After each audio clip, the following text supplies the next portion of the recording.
21 आहे. 21व्या वर्षी तुम्ही डायरेक्ट निवडणुकीच्या रणांगणात उतरलात. अहो, छत्रपती शिवाजी महाराजांनी 6व्या वर्षी हिंदवीची स्वराज्याची शपथ घेतली होती. त्यांचंच नाव आहे.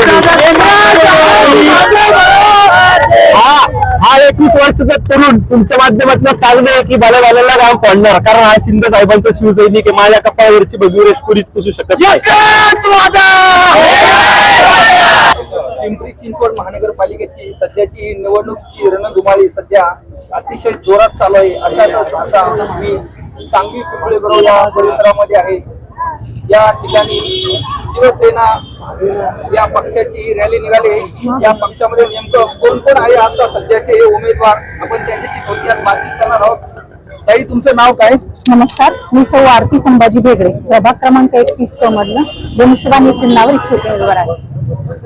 नेमकं काय विकासाचे मुद्दे घेऊन तुम्ही या निवडणुकीच्या रणांगणात उतरलात? मी स्वतः 15 वर्ष झालं समाजसेवेमध्ये आहे. समाजसेवा करता करता मला प्रकर्षाने ज्या उणिवा जाणवल्या, तिथे सांगली प्रभागामध्ये जास्तीत जास्त प्रमाणे पाण्याची समस्या असेल, त्यानंतर आपल्या कचरा व्यवस्थापनाची समस्या असेल, अशा बऱ्याचशा व्यवस्था प्रकर्षाने जाणवल्या मला की आपल्याला या क्षेत्रात आल्यानंतर लवकरात लवकर सोडवता येतील, म्हणून हा निर्णय मी घेतलेला आहे. दुसरे पण उमेदवार आहेत आपल्यासोबत. ताई, काय नाव तुमचं? मी सौ मनीषा अश्विन पुढे प्रभाग नंबर 31 मधनं अनुकूलित जातीकडनं आहे. तर जनतेच्या ज्या मूलभूत गरजा आहेत त्या आम्ही काय असं पाणी पुरवठा असेल किंवा गटारे असेल किंवा रस्ते दुरुस्ती असेल आणि महिलांचं रोजगार हे असेल, तर ते आम्ही त्यांच्यापर्यंत नक्कीच 15 वर्षाचे असताना माझे मिस्टर अश्विन पुढे यांचे हे म्हणजे ह्याच्यामध्ये आहेत, समाजसेवेमध्ये आहेत. तर मला पण खूप आवड आहे या समाजसेवेची, तर मी एवढंच बोलू शकते. महिला अतिशय नागरिकांच्या या ज्या प्रभागातील समस्या आहेत त्या समस्या घेऊन या महिला आता या निवडणुकीच्या रणांगणात उतरेल आपल्याला पाहायला मिळतंय. आणखीन एक तरुण उमेदवार जे आपल्यासोबत अतिशय धाडसाने या निवडणुकीच्या रणांगणात उतरले आहेत. दादा, तुमचं नाव काय? मी मेघराज सिद्धार्थ लोखंडे, सर्वसाधारण पुरुष गटाकडनं शिवसेनेकडनं इच्छुक उमेदवार आहे. प्रभाग क्रमांक 31. काय सांगाल, तुमचं विकासाचं काय विजन काय नेमकं? विकासाचं म्हणजे आदरणीय महाराष्ट्राचे लाडके उपमुख्यमंत्री एकनाथजी शिंदे साहेब हे ज्यावेळेस मुख्यमंत्री होते त्यावेळी सर्वांगीण महाराष्ट्राचा विकास झालेला आहे. साहेब मुख्यमंत्री असताना विविध योजना आणल्या गेल्या, त्याचप्रमाणे लाडकी बहीण योजना असेल असे विविध योजना साहेबांनी आणल्या. त्यामुळे या महाराष्ट्रातली तमाम लाडकी बहीण असेल, तमाम जनता असेल, ही आदरणीय उपमुख्यमंत्री एकनाथ शिंदे साहेबांच्या मागे खंबीरपणे उभे आहे. आणि आमचा विकास जर ठरवलं तर या प्रभागामध्ये आजपर्यंत आमच्या लोकांना पुरेसं पाणी असेल, वीज असेल, अशा बेसिक ज्या नीड असतात ते मिळत नाहीये. मग त्यामुळे आम्ही सर्वांनी तिन्ही उमेदवारांनी असं निश्चय केला की आपण ही निवडणूक लढायची आणि त्या ठिकाणी आम्ही जर लढलो तर 100% जिंकणार. महिलांच्या सुरक्षेसाठी तुम्ही काय प्रयत्न करणार? आम्ही निवडून आल्यानंतर कॉलेज असेल, शाळा असेल, या प्रत्येक गोष्टीला त्या ठिकाणी पोलिसांची पेट्रोलिंग वाढवली जाईल. त्याच्यानंतर जे सीसीटीव्ही कॅमेराज असतील ते सीसीटीव्ही कॅमेरा चालू करून महिलांना त्या ठिकाणी एक सुरक्षित जे वातावरण असतं ते वातावरण आम्ही देणार. कारण आज आमची आई बहीण ही 11 नंतरून रस्त्यावर फिरू शकत नाही, लहान लहान पोरांच्या हातात तलवारी आहे. मग हे कोणामुळे झालेले? हे या जे लोक आहेत, ही जी विकृती, या मागे देखील राजकारणी लोकांचा हात आहे. त्यामुळे आम्ही शिवसैनिक या प्रश्नांवरती काम करणार आहे आणि याच प्रश्नांचे कसं निवारा करता येईल त्याच्यासाठी आम्ही काम करणार. आज 21 आहे. 21व्या वर्षी तुम्ही डायरेक्ट निवडणुकीच्या रणांगणात उतरलात. अहो, छत्रपती शिवाजी महाराजांनी 6व्या वर्षी हिंदवीची स्वराज्याची शपथ घेतली होती. त्यांचंच नाव आहे. हा 21 वर्षाचा तरुण तुमच्या माध्यमातून सांगणे की बालेवाल्याला राम पडणार, कारण हा शिंदे साहेबांचा शिवसैनिक आहे. माझ्या कपाळावरची भगवी रेष पुरीच पुसू शकत नाही.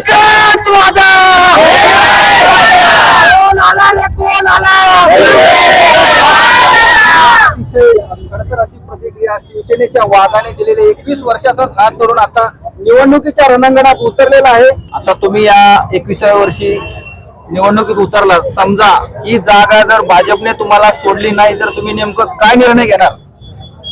भारतीय जनता पार्टी आणि शिवसेना असेल हे दोन्हीही महायुतीतले घटक पक्ष आहेत. त्याचप्रमाणे जर भारतीय जनता बघितलं तर 2 नंबरचा जो पक्ष आहे सत्ताधारी तो आमचा पक्ष आहे.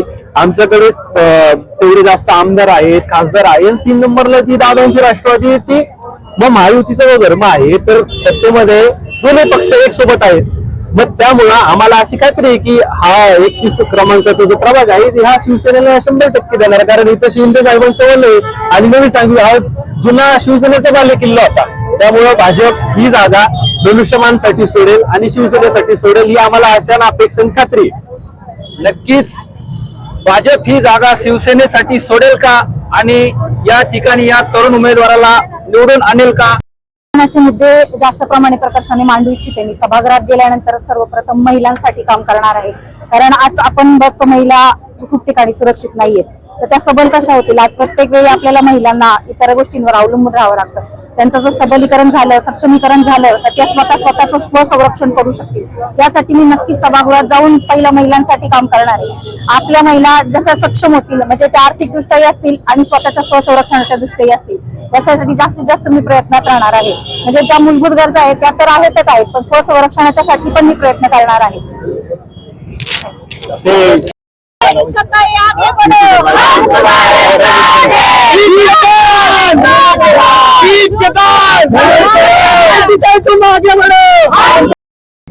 काय सांगाल, जर समजा युती झाली नाही तर काय निर्णय घेणार तुम्ही?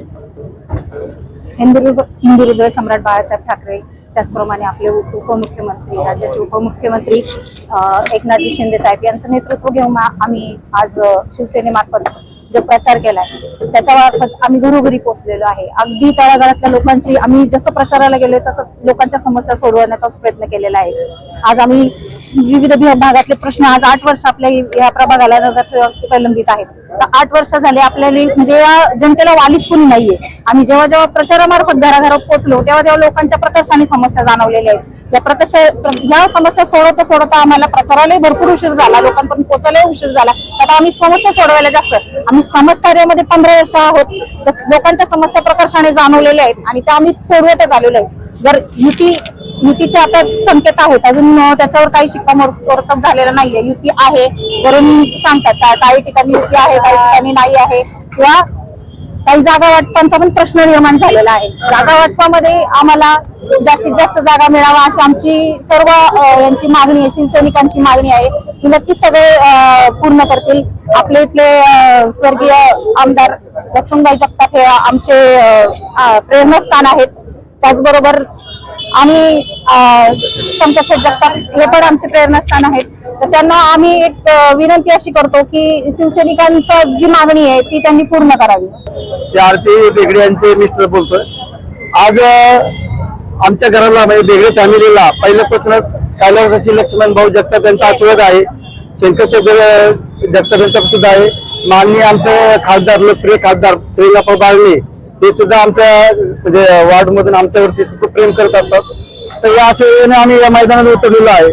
आज जर पाहिलं तर आम्ही सुरुवातीपासून जर फिरलो, माझी एक संस्था आहे IT कंपनी मार्फत, आम्हाला सगळ्यात जनसभा विद्यार्थी वर्ग आहे. म्हणजे आम्ही ज्या ज्या ठिकाणी आम्ही ज्या ज्या घरात गेलेलो आहे तर भरभरून आम्हाला याच्यामध्ये प्रेम मिळालेलं आहे. म्हणजे आम्हाला आमचं दोन जिंकले तर जमा आहे आम्ही. तर आमची एवढीच विनंती आहे, जर युतीमध्ये जर घ्यायलाच पाहिजे, कारण शिवसेनेचं वातावरण खूप वेगळं आहे आताच्या वेळेस. कारण आम्ही जेव्हा जेव्हा पाहिलं लाडकी बहिणीमुळे अनेक महिला आम्ही एवढ्या खुश आहेत. आज एकनाथजी साहेब जे आहेत त्यांच्या आशीर्वादाने जी आज शिवसेना इथं निर्माण झालेली आहे. पुढे 9 वर्षाचं मागचं वातावरण आणि आताचं वातावरण फुल्ली आता शिवसेनेसाठी एकदम चांगल्या प्रमाणात पोषक आहे. जरी आम्हाला नाही चान्स मिळत, आम्ही युतीमध्ये मेघराज असतील, मनीषा असतील, माझी मिसेस आरती असतील, तर आम्ही नक्कीच याच्यामध्ये मागे हटणार नाही आहे आणि नक्कीच आम्ही युतीमध्ये लढणार आहोत. धन्यवाद. जय महाराष्ट्र. काय सांगाल ताई, सध्याच्या या सरकारची लाडक्या बहीण योजनेचा काय फायदा तुम्हाला वाटतोय का? हो, अर्थातच खूप वाटतोय. कारण आता मी माझी जाऊबाई आरती संभाजी बेगडे हिच्या बरोबर प्रचारामध्ये मी फिरताना मला अनेक आपल्या लाडक्या बहिणींचं खूप म्हणजे असं समाधान वाटलं की एकनाथ साहेब शिंदे यांनी लाडक्या बहीण योजना आणून दिल्या. त्याच्याच बरोबर त्यांनी त्यांच्या बऱ्याच समस्या पण लाडक्या बहिणींच्या सोडवलेल्या आहेत.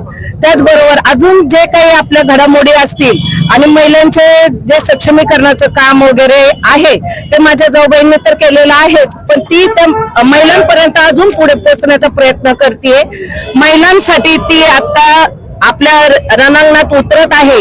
तर आमच्या बरोबर मनीषाताई, मेघराज दादा तिच्या बरोबर आहेतच, पण मला असं वाटतं की तिने आता ह्या राजकारणात उतरले तर ती महिलांच्या समस्या जाणून घेते तळागाळातलं, त्यांना तिने सपोर्ट पण केलेला आहे. महिलांनी विशेष करून जे पुरुषांबरोबर त्या शेअर करू शकत नाहीत काही गोष्टी, तर तिने महिलांनी आपल्या आरतीताईंना शेअर केलेल्या आहेत काही गोष्टी की जेणेकरून ती समस्या सोडवत आहे आता त्यांच्या. मला खूप आनंद वाटतोय की एकनाथ भाऊंनी साहेबांनी आपल्या लाडक्या बहिणीचं तर काम केलंय, पण आरतीताई सुद्धा त्यांच्या बरोबर काम करतायत. याचा मला खूप अभिमान आहे की काही गोष्टी साहेबांपर्यंत पोहोचतात, पण ज्या गोष्टी पोहोचत नाही त्या आरती बरोबर पोहोचतायत, तर त्या आपल्या त्या महिलांचं निवारण करतील त्या गोष्टींचं. एवढंच मी सांगू इच्छिते. धन्यवाद. सुशीला खुडे, माझ्या मुलांनी आजपर्यंत ना सगळ्यांची मदत केलेली आहे आणि सगळ्यांना त्यांनी असं म्हणजे सगळ्यांचं त्यांनी संरक्षण केलेलं आहे. असं तर मला वाटतं की त्यांनी माझ्या सुनाने पण आहे ना सगळ्यांच्या मदतीला जावं. काय सांगेल सध्या तुमच्या प्रभागात नेमकी हवा कोणाची? फक्त मेघराज भाऊंची हवा आहे. फक्त काय काम करतात ते?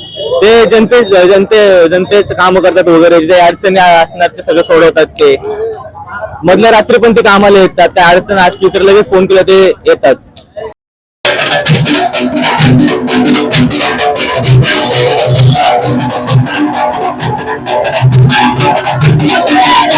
माझा इंडिया न्यूज प्रभाग क्रमांक 31 सांगवी पिंपळे गुराव.